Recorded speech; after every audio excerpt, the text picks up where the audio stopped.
छोरा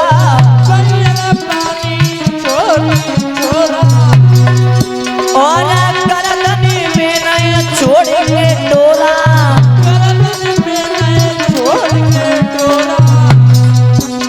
अरे भैया रवानी चोरी छोरा भैया रवानी चोरी छोरा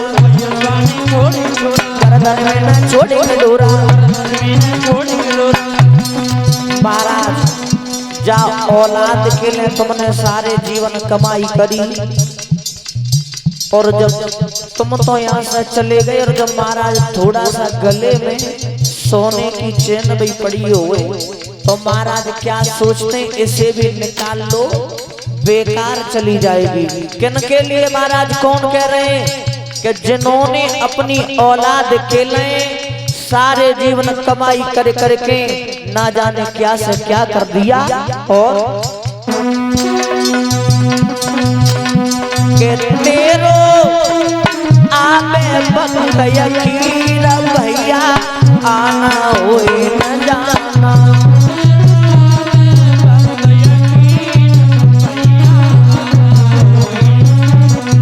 कर ले उस दिन का तदबीर जाने आबे वो परवाना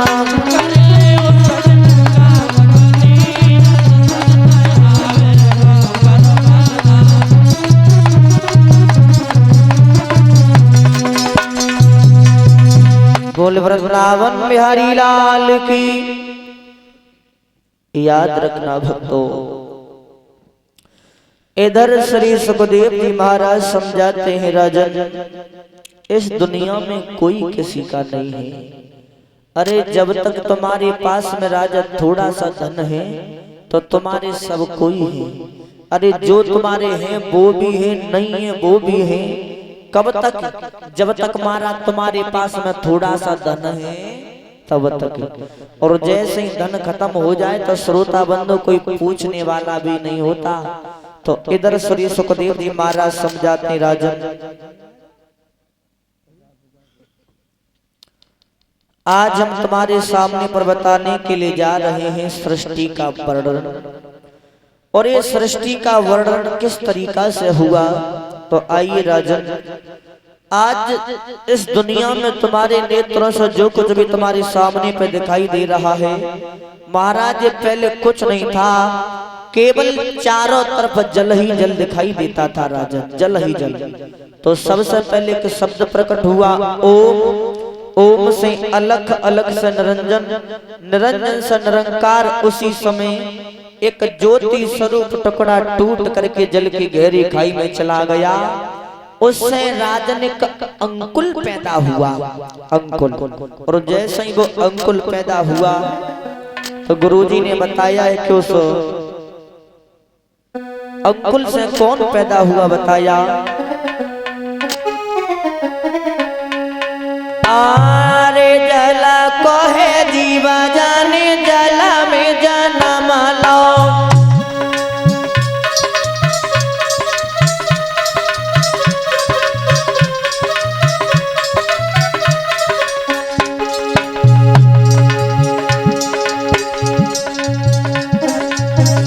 आरे जल को है जीवा जाने जल में जन्म लो और पीठिए कठोर ताते जलई में बास हो।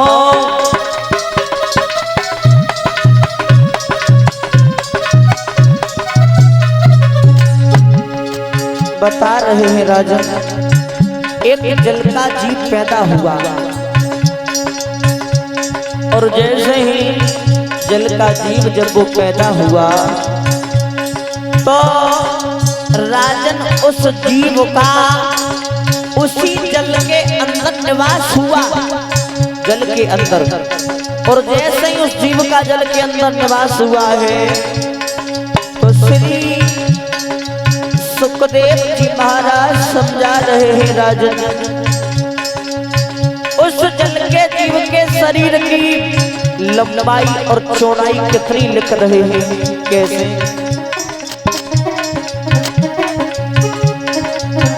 आरे कितनो बड़ो है जाको बदन कहूँ समारे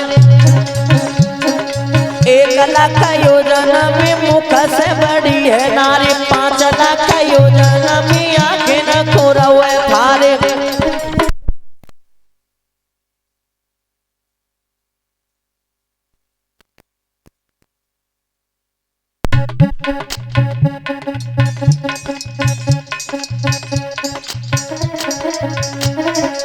बताया महाराज 1 लाख योजन में मुंह से लेकर के गर्दन तक की दूरी बताई, और 5 लाख योजन में एक नेत्र से दूसरे नेत्र तक की दूरी बताई। और लिखा है आगे,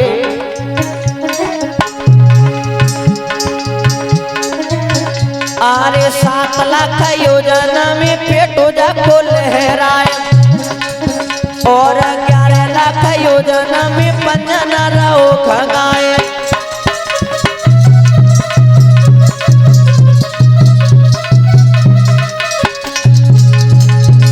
7 लाख योजन में उधर बताया, 11 लाख योजन में एक पंजे से दूसरे पंजे तक की दूरी बताई। और आगे,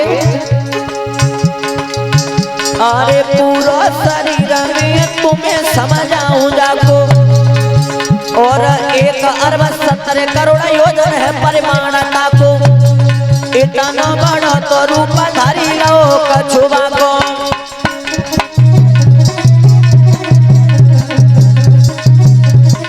बोलिए कच्छ भगवान की। एक अंडा धरो जमाई है, यही परमांश समझ आई है भैया।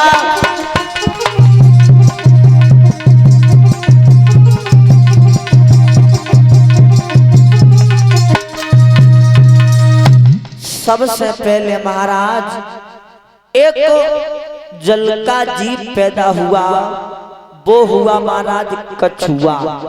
और जैसे ही कछुआ हुआ तो कछुआ के शरीर की लंबाई और चौड़ाई लिख रहे हैं कि 1 लाख योजन में मुंह से गर्दन तक की दूरी बताई, 5 लाख योजन में एक नेत्र से दूसरे नेत्र तक की दूरी बताई, 7 लाख योजन में उधर बताया, 11 लाख योजन में दोनों पंजे बताई। और जैसे ही महाराज आज वो कछुआ हुआ है, उसके बाद उसी कछुए से एक अंडा हुआ है, अंडा। और जैसे ही अंडा हुआ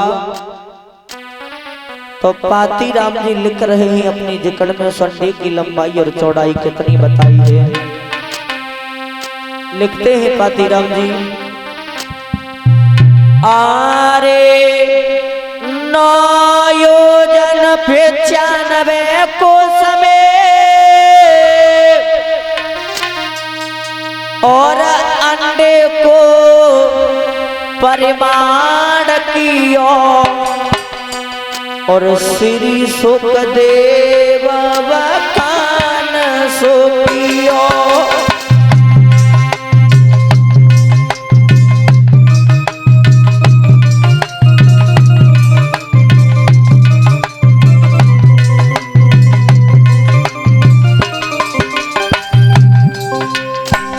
लिख रहे हैं पातीराम जी कि 9 योजन 95 को समय, अंडे को परिमाण कियो, श्री सुखदेव बखान सो कियो।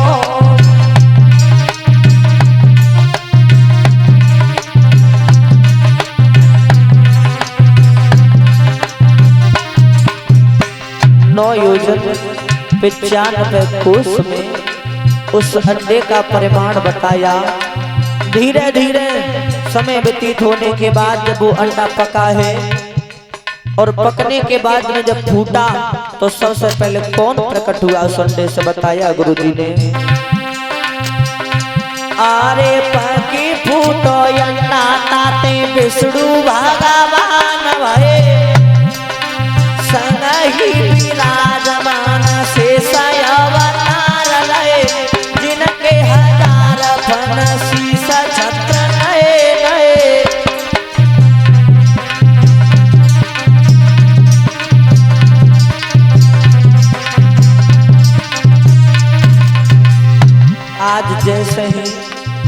वो अंडा पकने के बाद में राजा जब फूटा तो आज सबसे पहले विष्णु भगवान प्रकट हुए।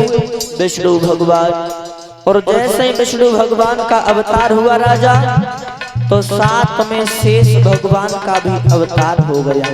शेष भगवान, और जैसे ही विष्णु भगवान ने शेष भगवान को देखो तो आज देर नहीं कि कर्म कौन सा किया।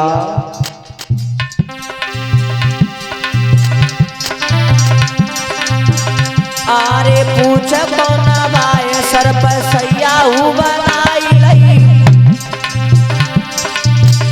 और ताप पे विराजमान सोए गए हरि राई, ऊपर हजार फन करी रहे छत्र छाई।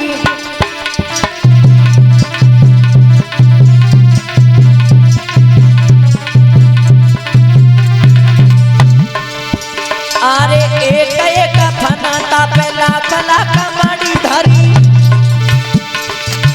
और नीली पीली से तबे तो दिखते हरी हरी, और भयो प्रकाश ताते जगह में हूँ ज्योति जली।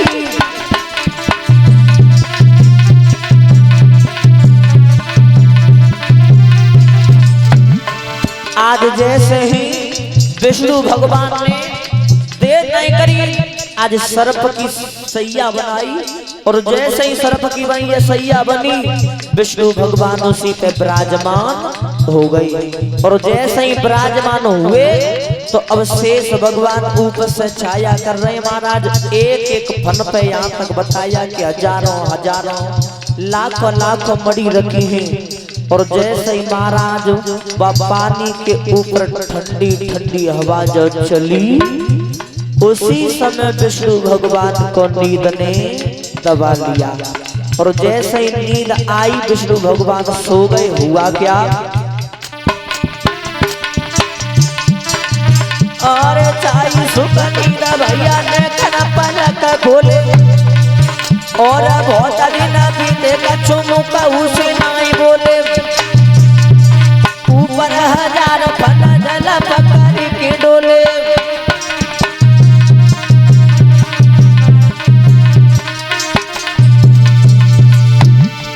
धीरे धीरे समय व्यतीत होता गया, विष्णु भगवान के नेत्र नहीं खुले, और जब नेत्र नहीं खुले विष्णु भगवान के तो कर्म कौन सा हुआ।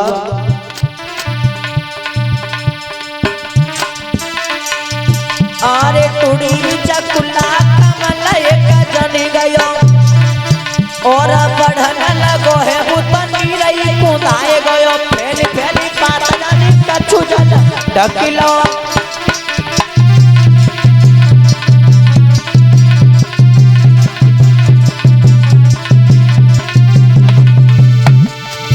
आरे फैली फैली बात जानी कछु जल ढकिलो, और कमल कली पे ब्रह्मानी जाना मानयो, चारों दिश देखी तक चौमुख स्वरूप भयो।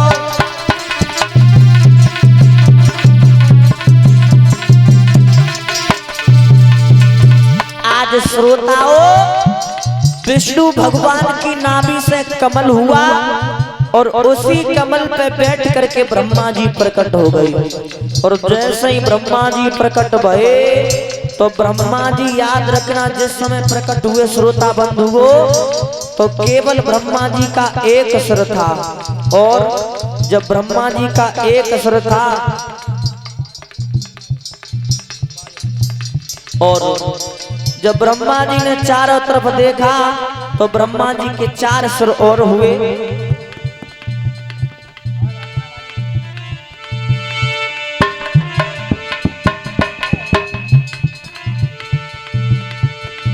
तो ब्रह्मा जी उस कमल के फूल पे बैठे मन में विचार कर रहे हैं क्या, आरे कोई हम कांति आए कि न को दिया न धरे, और कमल डिगे तो जा जलई में डूबी मरे।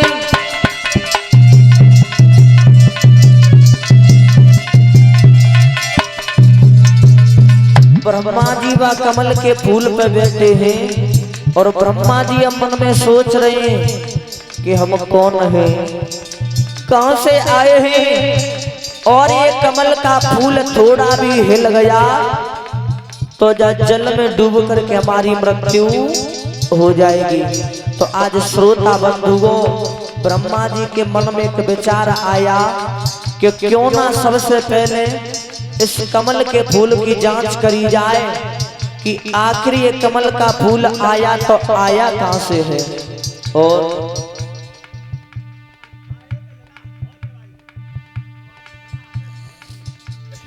तो श्रोता बंधुओं, ब्रह्मा जी के मन में विचार आया कि सबसे पहले क्यों ना इस कमल के फूल की जांच करी जाए कि ये कमल का फूल आकर आया तो आया कहां से है। तो ब्रह्मा जी आज भाई कमल के फूल की डांडी में अंदर घुस कर के गई। हुआ क्या, अरे कमल पकड़ी ब्रह्मा दस दसिया जमायो और बहुत दिन बीते कछु जल को न पार पायो और